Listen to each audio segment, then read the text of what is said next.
Cardiovascular disease, or CVD, is Australia's number one killer, causes a high number of deaths, and is one of the leading causes of Australia's healthcare. As it is considered the disease of the 20th century, it is important that we find ways of treating and reducing the number of deaths through extra funding.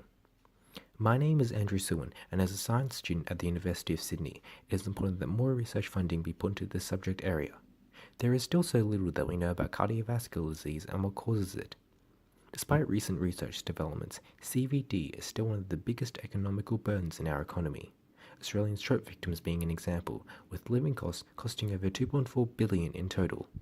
With 1 in 6 Australians, or 4.2 million, affected by CVD in some form in Australia, this disease has killed over 43,000 Australians alone in 2016, deaths that could have been easily prevented.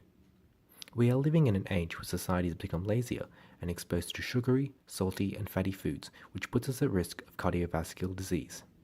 This problem is only getting worse, with the number of people affected by CVD on the rise, and young children being put more at risk. The situation is that a majority of cardiovascular-related diseases have an unknown cause, to which we are unable to investigate due to lack of funding.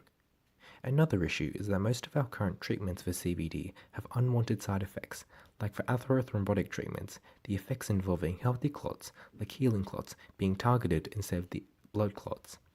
But what can you do? Well, there is one simple thing we can do: spread the word.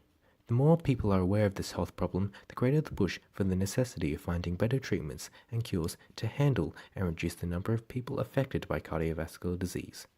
So I urge you, please spread the word, either through conversation, text, or even an email, because most likely someone you know will be affected by cardiovascular disease.